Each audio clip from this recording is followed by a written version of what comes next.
Halo guys, apa kabar kalian? Jumpa kembali bersama gua Bang Adi. Dan pada video kali ini gua akan menceritakan sebuah film yang berjudul Pawn, di mana film ini menceritakan seorang gadis kecil yang dijual sang ibu ke rentenir dan diasuh hingga dewasa dan menjadi orang terpandang di Korea.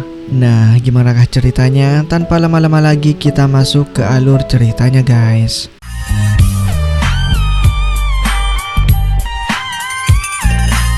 Film dibuka memperlihatkan tahun 93 di Korea. Terlihat dua pria bersahabat bernama Johnny dan satunya yang pakai kalung emas bernama Kang Lee yang bekerja sebagai penagih hutang atau yang kerap disebut rentenir.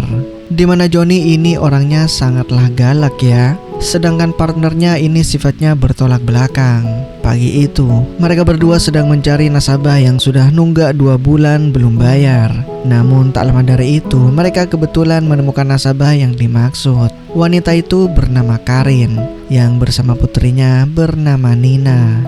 야, 강명자! 맞지? 강명자! Melihat sikap Johnny yang kasar pada ibunya, Nina pun jengkel dan langsung menyerangnya. Saat itu Karin bilang kalau dia belum bisa bayar hutangnya karena suaminya meninggal dan kini rumahnya juga nggak ada. Bahkan mau makan saja dia kesulitan. Namun alasan itu nggak bikin Johnny percaya dan iba. Bahkan dia malah menculik Nina untuk dijadikan jaminan. 죽어도 없는데 무슨 담보?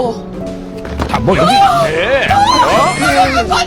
내일 4시까지 돈 가지고 와. Dia bilang kalau besok Karin sudah lunasi hutangnya untuk bisa menebus putrinya. Dan kalau dia gagal, Johnny akan membawa Nina ke panti asuhan. Saat di jalan Johnny bilang kalau Nina gak perlu nangis karena besok ibunya pasti akan menjemputnya. Karena seorang ibu tak mungkin membiarkan putrinya begitu saja ya kan. Tapi beda nih sama Kang Lee, dia malah bimbang dengan rencana ini. Di hari itu juga, Karin datang ke tempat dulu suaminya bekerja. Dia minta upah ke si bos yang belum dikasih ke suaminya. Tapi pria itu bilang kalau dia sudah memberikan upahnya. Karin menjawab kalau dia belum menerima uang itu. Si bos itu pun menjawab lagi, itu karena suaminya Karin pergi selingkuh dengan wanita lain. Jadi secara logika, mana mungkin kan ya uang upahnya dikasih ke Karin.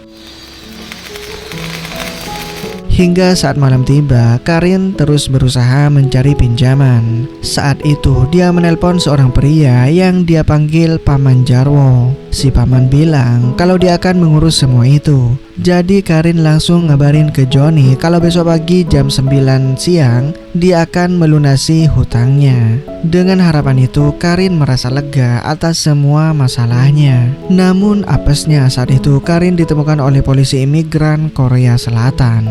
Dikarenakan Karin adalah imigran ilegal dari Tiongkok yang saat ini berada di Korea Selatan guys. Esok harinya terlihat bos dari Johnny dan Kang Lee yang sedang marah-marah. Bisa-bisanya mereka berdua ini kepikiran menculik seorang anak buat dijadikan jaminan. Gimana kalau ibunya melapor ke polisi? Namun Johnny bilang kalau itu enggak akan terjadi karena ibunya adalah seorang imigran ilegal. Mereka membawa Nina hanya untuk jaminan saja. Mendengar itu, bosnya tetap gak peduli dan menyuruh mereka untuk membawa anak itu ke ibunya. Jika tidak, gaji 3 bulan mereka akan dipotong 50%. 다음 달 월급 없어. 아니 3달치. Singkat cerita kini sudah jam 11 siang. Namun Karin belum juga datang. Yang pada akhirnya mereka membawa Nina pergi mencari ibunya. Namun siang itu jalanan sedang macet dan Nina pun nekat untuk kabur dari sana coy.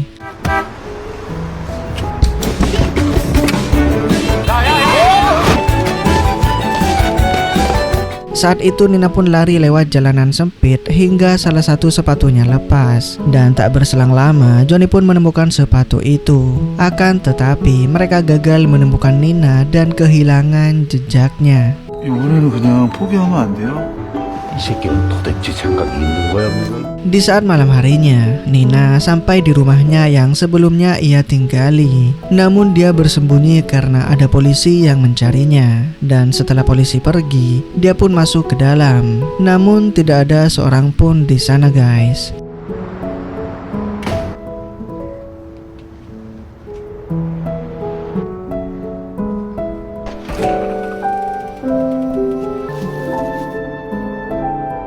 Keesokan harinya Johnny dipanggil Biro Imigran karena petugas itu gagal mencari putri Karin. Petugas itu bilang Karin sempat cerita kalau putrinya bersama Johnny. Mendengar itu Johnny pun gemeteran karena dia sendiri juga kehilangan anak itu. Setelah itu Karin bilang ke Johnny kalau dia akan dideportasi. Oh iya guys, sedikit info nih. Deportasi adalah tindakan paksa oleh pejabat imigran untuk mengeluarkan warga negara asing dari wilayah suatu negara. Oke, kita lanjut. Tapi Karin tetap akan membayar hutangnya ke Johnny. Karin melakukan semua ini karena Nina akan diadopsi oleh orang kaya. Dan demi kebaikan masa depan putrinya, Karin memutuskan untuk setuju dengan tawaran itu. Dia memberikan nomor telepon Paman Jarwo yang akan mengurus semua ini kepada Johnny. 엄마가 돈 벌러 멀리 갔다고.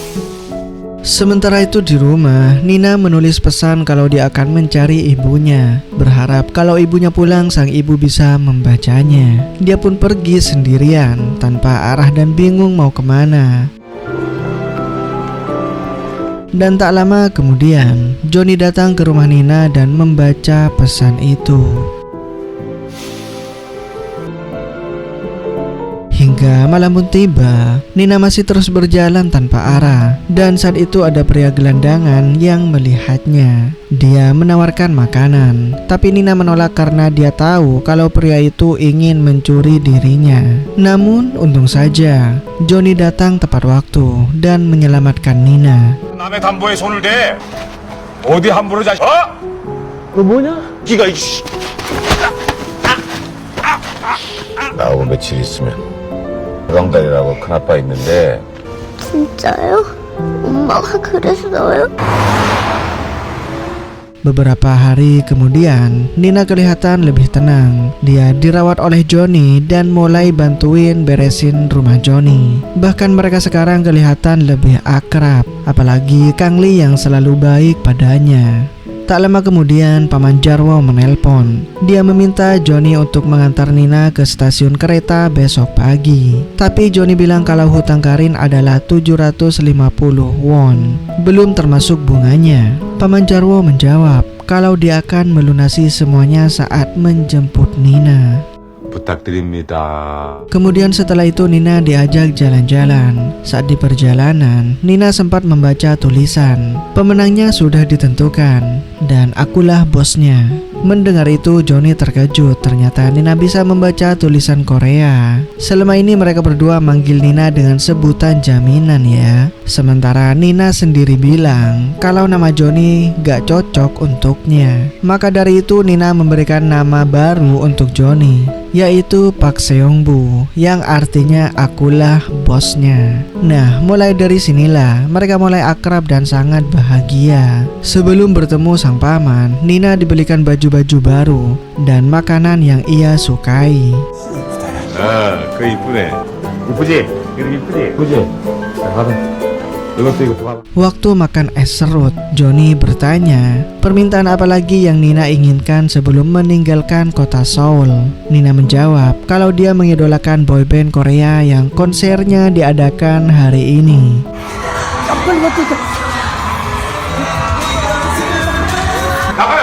남긴 콘서트 아니네.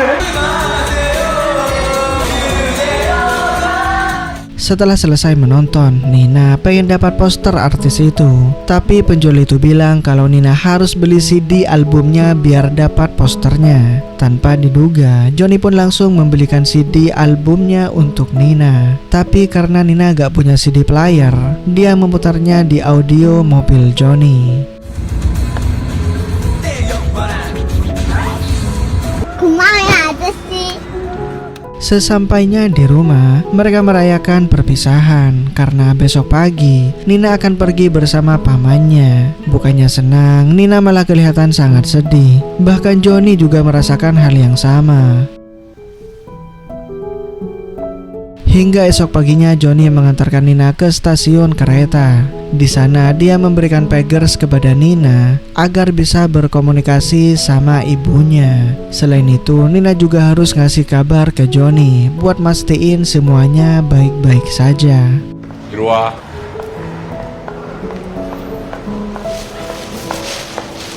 Tak lama kemudian, Paman Jarwo sampai di sana. Tapi ada yang aneh, Nina dan pamannya nggak saling kenal. Tapi mau nggak mau, Nina harus ikut dengannya. 잔금은 올라오겠구만. 나 꼭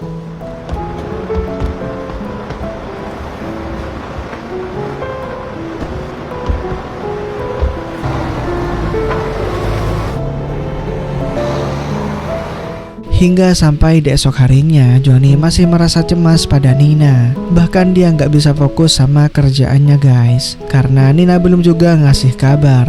열심히 할 테니까. 아, 몸이 안 좋아서 그래, 인마. Dia pun mengiriminya pesan. Johnny bertanya gimana kabar Nina, apakah dia bahagia dan merindukannya. Tapi semua pesan itu nggak pernah Nina balas. Yang ternyata tas yang berisikan barang-barang Nina diambil sama si Jarwo. Hingga sudah berminggu-minggu Nina gak ada kabar. Johnny menelpon si Jarwo, tapi yang mengangkat selalu istrinya guys. 최병단 씨 계세요? 삐삐도 없고.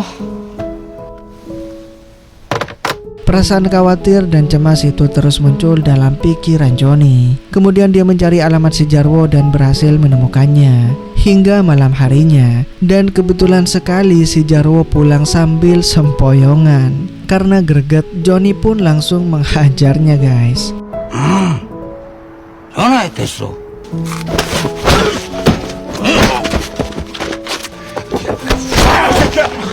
Johnny pun pulang dengan tangan hampa. Bahkan si Jarwo pun gak tahu di mana anak itu berada saat ini. Yang ternyata Nina dibeli oleh wanita pemilik klub malam yang kita sebut saja dia Mbak Susi. Di sana Nina harus bekerja ngeberesin semua tempat itu. Di usia yang seharusnya dia belajar, justru malah harus bertarung dengan pahitnya kehidupan ya.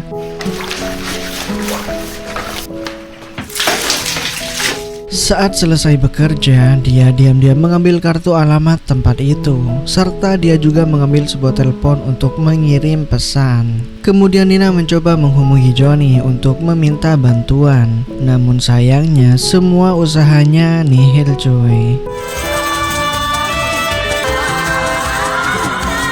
Di tempat karaoke itu sendiri, Mbak Elsie marah karena salah satu pengunjung mau menciumnya. Merasa nggak terima, pengunjung itu pun ngamuk dan melemparkan botol-botol yang ada di sana. Akibatnya, Mbak Elsie pun menyuruh Nina untuk membersihkan pecahan botol itu. 미친년 빨대 꽂나? 그걸 또 적응 못한 나를. 아직 요청을 해 적응을 못 했어요. 지금 내 거라고 지금. 니 개였나? 야, 서랍에 아까 집이 갖고 왔나? Sementara itu di rumah, Johnny yang gak bisa tidur, kemudian dia membangunkan Kang Lee dan bertanya, berapa kode area Busan? 번호 안 알려주는 거 아니에요? Setelah tahu kode area itu, Johnny mengirim pesan lagi ke Nina kalau dia lupa ngasih nomor telepon rumahnya. Setelah mengetahui nomor telepon Johnny, Nina langsung menelponnya dan meminta bantuan kepada pria baik itu. 담보야, 주소 알아? 차차 룸사롱. 아 그래 지금 진짜로 간다고 그러니까. Dan sesampainya di sana, pintu depan pun terkunci. Jadi Johnny mencoba masuk dari pintu lain. Sementara itu Nina yang mendengar teriakan Johnny memanggil namanya. Sambil menggendong tasnya untuk keluar, Johnny yang melihat itu pun sangatlah terkejut cuy. 가만히 있어!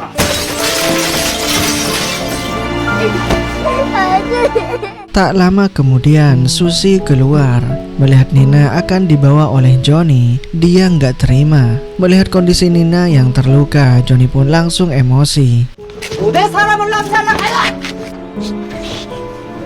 Saat itu Susi bilang kalau dia sudah membeli Nina seharga 4 juta won. Dan mendengar itu, Johnny makin marah pada si Jarwo karena telah menjual Nina. Dia yang gak mau masalahnya makin rumit, akan membeli kembali Nina dengan harga yang sama. 아저씨 손에서. 아저씨 괜찮아. Esok paginya Joni terpaksa jual mobil satu-satunya dan mengirimkan uang itu ke Mbak Susi. Kang Li bilang, apa rencana Joni selanjutnya? Dia menjawab, dia akan merawat Nina karena Joni nggak tega melihat Nina harus hidup seperti ini. Apalagi semua ini terjadi juga karena ulah mereka kan. Andai waktu itu dia nggak dijadikan jaminan, hal ini pasti nggak akan pernah terjadi. Singkat cerita, Joni mendaftarkan Nina masuk sekolah, tapi sayangnya kepala sekolah menolak karena Nina bukan warga negara Korea. Mendengar itu, Joni terus memohon agar Nina bisa sekolah. Kepala sekolah bilang jalan satu-satunya adalah Joni harus mengangkat Nina jadi putrinya. Mendengar ucapan itu, Nina malah makin ngambek dan gak mau sekolah. Dia gak mau Joni jadi ayah bohongan hanya demi sekolah. Dia ingin punya ayah yang nyata buat dirinya. Malam harinya, Joni semakin khawatir dengan masa depan Nina. Apa jadinya kalau dia nggak sekolah? Dia nggak mau hidup Nina seperti dirinya. Jadi dia meminta Kang Li untuk membujuk Nina. Yang pada akhirnya Kang Li pun ngasih nasihat kepada Nina.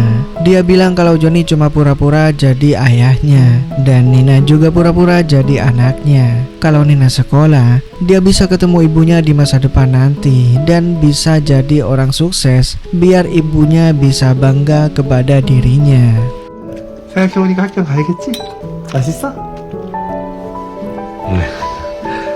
Akhirnya pagi itu Nina pun berangkat ke sekolah. Dia merasa sangat bahagia dapat makanan bergizi gratis dari pemerintah, hidup sehat dan otak yang pintar. Dia selalu dapat nilai 100 sampai menempati peringkat pertama di sekolah. Kebahagiaan itu dirasakan juga sama Joni dan Kang Li. Dia selalu perhatian merawat Nina dengan sepenuh hati. Hingga akhirnya Nina tumbuh jadi gadis remaja yang sangat cantik. Malam itu Nina baru saja pulang sekolah. Karin yang kangen banget sama putrinya datang ke sana. Tapi ketika melihat Joni merawat putrinya dengan baik, Karin memilih untuk diam.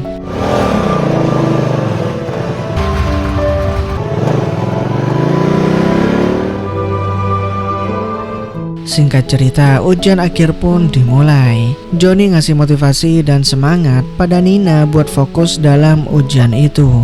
Namun tak hanya itu saja, ia juga ikut berdoa di depan gerbang sekolah agar ujian Nina dipermudah oleh Sang Pencipta. Beberapa tahun kemudian, Nina tumbuh semakin cantik dan kini sudah kuliah. Saat malam hari itu, Nina belum juga pulang ke rumah.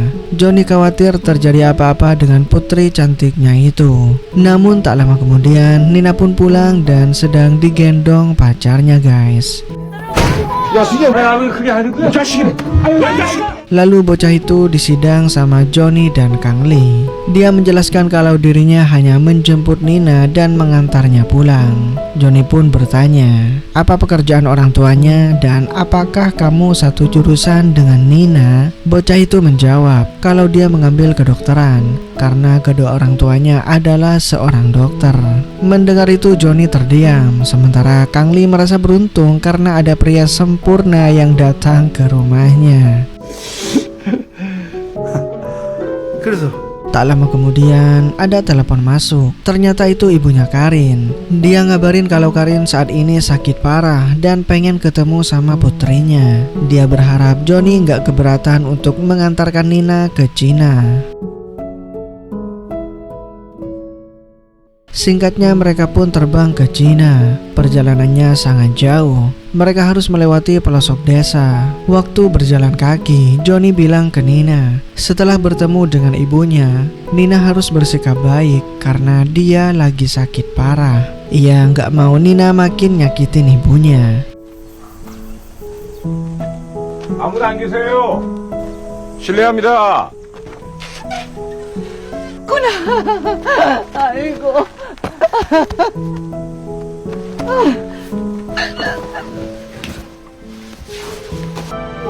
수희야.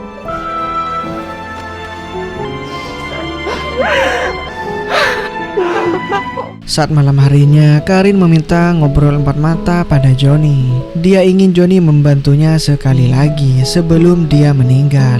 Karin pengen Johnny mencari ayahnya Nina. Johnny pun kaget, bukankah ayahnya sudah meninggal? Karin menjawab kalau ayahnya belum meninggal. Dia bohong soal ini demi Nina yang masih kecil. Tapi sekarang Nina sudah dewasa. Ia perlu tahu tentang semua ini. 귀한 손님 오셨는데 잘인 거는 없지만 Saat pagi hari mereka pamit pulang ke Korea. Wajah sang nenek sangat sedih, seolah dia nggak rela berpisah lagi dengan cucunya guys. Sementara ibunya memilih diam di dalam kamar. Dia juga tak kuasa buat melepaskan putri tercintanya itu. Namun penyakit yang dia derita bisa membunuhnya kapan saja. Jadi ia merelakan putrinya bersama Johnny. Dimana itu adalah jalan terbaik untuk masa depannya. Johnny cuma ngasih kenang-kenangan nilai 100 yang Nina dapatkan waktu itu. Hatinya pun merasa sangat terpukul. Gimana bisa seorang ibu meninggalkan putrinya sendirian tanpa kasih sayang seorang ibu. Namun ia tetap bersyukur karena semua kejadian yang dia alami dulu akhirnya ada hikmah terbaik untuk anaknya. Tak hanya kuliah, Nina juga bekerja keras di pabrik sepatu. Dan saat gajian, dia nggak lupa akan membelikan sepatu buat Johnny. Sementara Johnny sendiri, ia berhari-hari pergi mencari ayahnya Nina. Dan singkatnya, ia pun akhirnya bertemu dengan ayah Nina yang lagi main sama anaknya di sana guys. Kemudian dia menelpon Nina untuk menemuinya di sebuah restoran. Hingga sesampainya di sana, Johnny bilang kalau ada pria yang pengen ketemu sama Nina. Nina nggak tahu ya kalau itu ayahnya. Johnny yang melihat momen itu merasa tugasnya menjaga Nina sudah selesai. Sekarang dia sudah ketemu dengan ayahnya dan akan hidup bersama.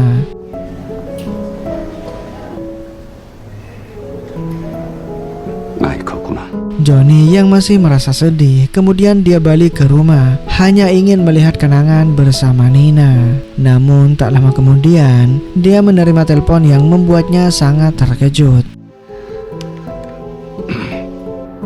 데리러도 와야지. 아빠.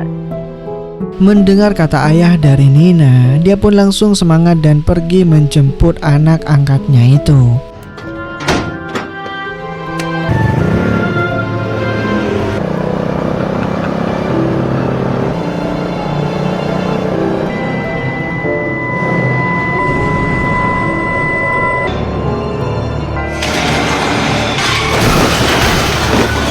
Dan sejak kecelakaan itulah, Johnny kini menghilang entah kemana. Hingga 10 tahun kemudian, kini Nina bekerja sebagai penerjemah bahasa kedutaan Korea dan Cina untuk urusan negara. Dan setelah acara itu, Kang Lee ngabarin kalau dia menemukan informasi tentang Johnny.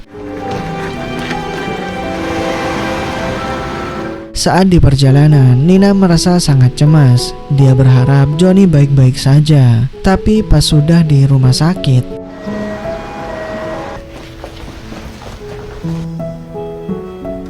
ya, ternyata itu bukan Johnny yang mereka cari guys. Mereka pun akhirnya pergi ke kantor polisi. Tapi polisi di sana nggak menemukan data orang hilang bernama Johnny. Mereka mencari Johnny selama lebih dari 10 tahun dan masih belum menemukannya. Namun saat di jalan itulah, tiba-tiba Nina melihat tulisan persis yang pernah dia baca waktu kecil yang artinya, pemenangnya sudah ditentukan, akulah bosnya. Ia seketika teringat dengan nama Park Seung-bu, nama yang diberikan Nina kepada Johnny pas waktu kecil dulu guys. Kemudian mereka putar balik ke kantor polisi. Hingga singkatnya sesampainya di sana, Nina bertanya apakah ada orang hilang bernama Park Seung-bu. Dan setelah dicari tahu ternyata ada. Polisi menemukan informasi kalau Park Seung-bu dirawat di rumah sakit jiwa. Di perjalanan, Nina masih merasa ragu. Dia takut itu bukan Park Seung-bu yang dimaksud, karena mana mungkin Johnny mengalami gangguan jiwa ya kan? Tapi Kang Lee meyakinkan kali ini pasti benar. hingga mereka pun sampai di sana. Saat itu petugas ngasih tahu kalau 10 tahun yang lalu Johnny mengalami gangguan pada otak yang seharusnya segera ditangani. Akhirnya penyakit itu semakin parah dan mengakibatkan kecelakaan. Kondisi dia sekarang sedikit terkontrol, tapi sayangnya mental Johnny enggak baik-baik saja. Setelah penjelasan itu mereka pun masuk ke ruangan pasien.